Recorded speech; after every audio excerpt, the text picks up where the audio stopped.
Bienvenue dans cette nouvelle édition de l'Africa Tonight. Au sommaire, la Guinée doit recevoir ce vendredi 31 mars une cargaison d'engrais de l'Office chérifien des phosphates. L'État guinéen et le groupe marocain avaient passé un accord en février dernier prévoyant l'approvisionnement du pays en engrais phosphatés. Une nouvelle variété de café expérimentée en Ouganda. Cette souche plus résistante aux maladies est proposée aux petits agriculteurs et doit permettre de relancer le secteur caféier, autrefois florissant. Et quand le handicap n'est plus un obstacle, le tennisman sud-africain Patrick Selepe en est l'exemple. Il vient d'être sélectionné dans le corps arbitral de la Coupe Davis. La coopération entre l'Office chérifien des phosphates et la Guinée est donc en train de prendre forme. En février dernier, lors de la visite du roi Mohamed Issa Conakry, le groupe marocain et l'État guinéen avaient signé un protocole d'accord pour l'approvisionnement du pays en engrais phosphatés adaptés aux cultures locales. La cargaison devrait arriver ce vendredi 31 mars. Corinne Candem. Lors de la visite officielle du roi marocain Mohamed VI en Guinée en février 2017, l'OCP, le groupe Office chérifien de phosphate et le gouvernement guinéen avaient signé un protocole d'accord. Le groupe OCP devait assurer l'approvisionnement de la totalité des besoins d'engrais phosphatés de la République de Guinée, estimé à 100 000 tonnes pour l'année 2017. Pour ce faire, le groupe marocain s'était engagé à fournir une offre promotionnelle à caractère exceptionnel, incluant un don de 20 000 tonnes. Eh bien, les 20 000 tonnes d'engrais sont en cheminement pour la Guinée et arrivent par bateau ce lundi 3 avril 2017 à Conakry, la capitale.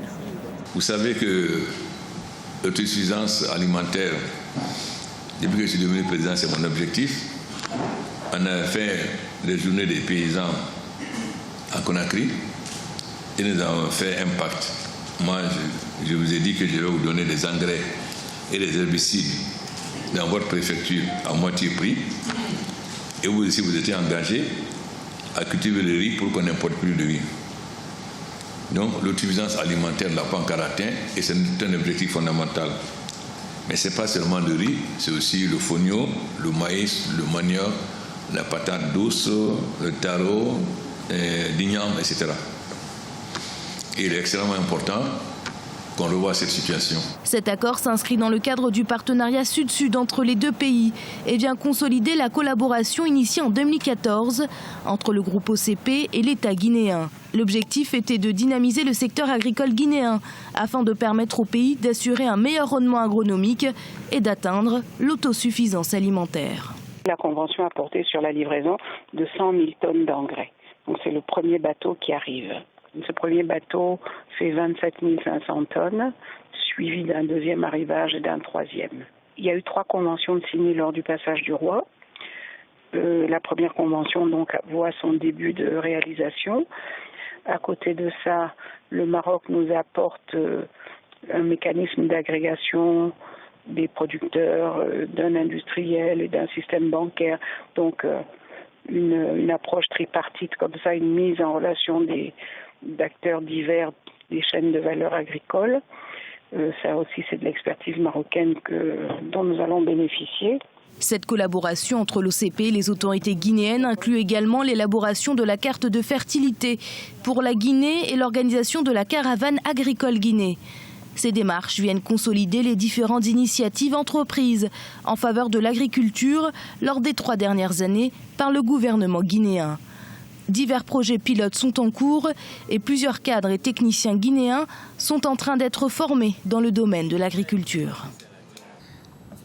Au Kenya, la Haute Cour menace de dissoudre le Parlement et donne un délai de 2 mois pour accorder plus de sièges aux femmes dans l'hémicycle. La Constitution de 2010 exige en effet que le nombre de députés hommes n'excède pas les 2/3 des membres du Parlement. Corinne Candem. La Haute Cour kenyane se bat pour la parité homme-femme au Parlement. En effet, elle a donné un délai de 2 mois au Parlement du pays pour introduire plus de femmes à l'Assemblée nationale, conformément à la Constitution entrant en vigueur en 2010, sous peine d'être dissolue. Cette nouvelle Constitution requiert qu'au moins 1/3 des parlementaires soient de sexe féminin. Cependant, 7 ans après sa promulgation, elle n'a jamais vraiment été respectée par le Parlement, largement dominé par les hommes.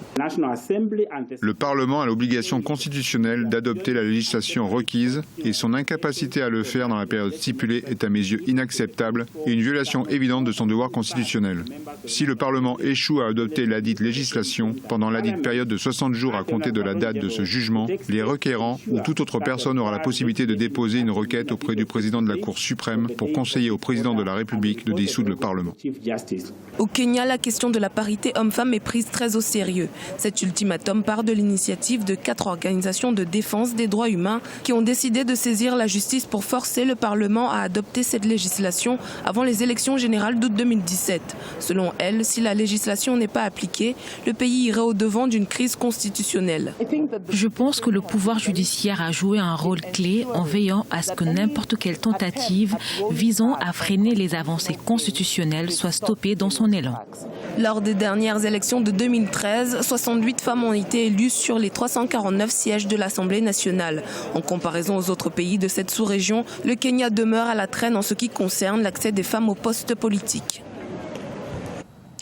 En Ouganda, une nouvelle variété de café est actuellement expérimentée dans les pépinières, des plants plus résistants aux maladies, une souche qui représente un nouvel espoir pour les petits agriculteurs, nombreux à avoir quitté leur plantation. L'objectif est de relancer le secteur caféique. Clément Joël-Soala. Des agriculteurs ougandais expérimentent de nouvelles variétés de café dans des pépinières. Depuis 1993, la filière est affectée par une maladie qui a détruit plus de 12 millions de plants, menaçant ainsi l'exportation du café, premier produit d'exportation du pays. Ces dernières années, une variété résistante a été développée et promet des cultures saines aux agriculteurs.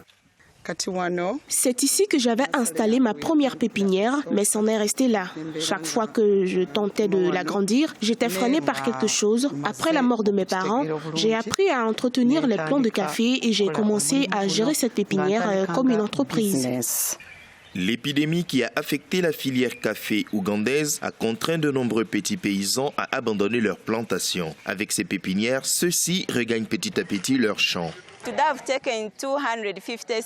Aujourd'hui, j'ai acheté 250 plants de café et ce après 2 ans. Je pourrai rentabiliser par la suite, vendre et faire des recettes. Cela me permettra de scolariser mes enfants, prendre soin des membres de ma famille et subvenir à leurs besoins primaires.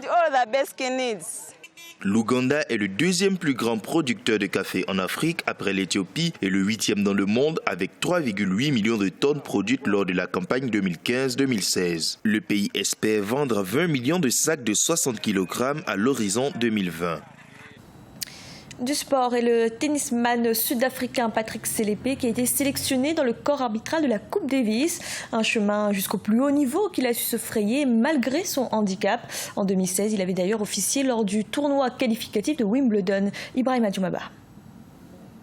Il est devenu un symbole du sport sud-africain en général et du tennis en particulier. Lui, c'est Patrick Selepe. Depuis quelques années, il connaît beaucoup de succès sur la scène internationale malgré son handicap. Actuellement, il officie comme arbitre pour la Coupe Davis.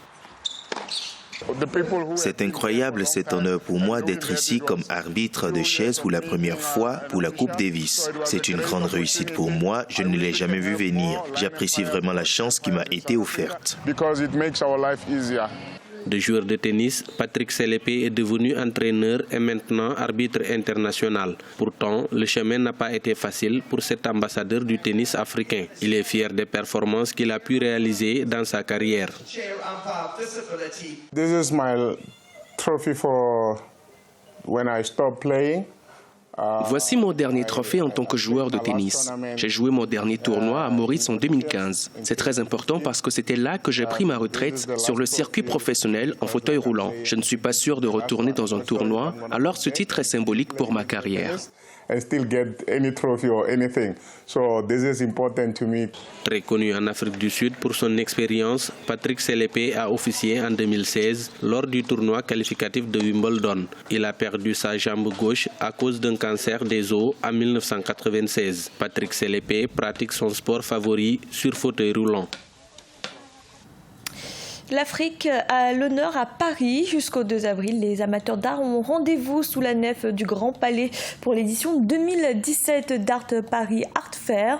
L'occasion d'admirer une belle sélection d'œuvres modernes exposées par 139 galeries internationales et notamment celles d'artistes contemporains africains. Hortense Assaga et Mélina Bokassa. L'Afrique à la place d'honneur, des artistes qui suscitent la curiosité, des galeristes qui les représentent, un marché qui a envie d'un souffle nouveau et un public qui ne demande qu'à s'émerveiller devant une vision artistique originale et décomplexée. L'Afrique de la culture suscite un vif intérêt de par le monde. C'est le cas au Grand Palais à Paris où se déroule la 19e édition d'Art Paris Art Fair, le grand rendez-vous de l'art contemporain. Invité d'honneur, l'Afrique y est représentée de fort belle manière. On accueille 139 galeries de 29 pays, etc. Et on a effectivement un Focus Afrique qui regroupe 20 galeries qui ont été sélectionnées par la commissaire Marine Niemsi et moi-même. Et puis c'est vrai qu'autour de ça, se sont agrégées des galeries occidentales qui présentent leurs artistes africains. Donc on arrive à un chiffre très intéressant de 100 artistes africains représentés dans la foire. Loin des clichés souvent accolés à l'art venu d'Afrique, ce Focus apporte un éclairage inédit et informe sur une production artistique en plein mouvement. L'Afrique inspire, innove. Ces artistes inconnus ou reconnus brillent dans les plus grandes foires internationales et chez les grands collectionneurs. Alors à Paris, c'est cette Afrique-là qui s'offre au monde. Certes, ils sont issus du continent africain ou de ses diasporas, mais ces artistes, on ne peut pas toujours les ramener à ce qu'ils sont. Aujourd'hui, les identités ne sont plus des identités, on ne peut plus parler d'identité qui rattachent uniquement à un territoire, à une géographie. Les identités sont faites de multi-appartenances, elles incorporent toutes nos histoires. Dans un marché de l'art très concurrentiel, l'Afrique qui apparaissait en retrait montre à ce jour toute l'étendue de ses talents. C'est aussi pour les galeristes et les artistes une opportunité de se confronter au monde de l'art. Il ne faut pas non plus que ça soit juste un effet de mode et qu'on retombe dans 4-5 ans dans une sorte d'incognito. Donc voilà, il ne faut surtout pas que ce soit un effet de mode, il faut vraiment que ça corresponde à un courant profond et une reconnaissance réelle et pas juste une forme de déculpabilisation du passé. L'Afrique artistique est en pleine effervescence et compte bien marquer de son empreinte l'art contemporain. Ce journal a été réalisé par l'ensemble de la rédaction. Merci de l'avoir suivi. Retrouvez dans un instant une nouvelle édition de l'information.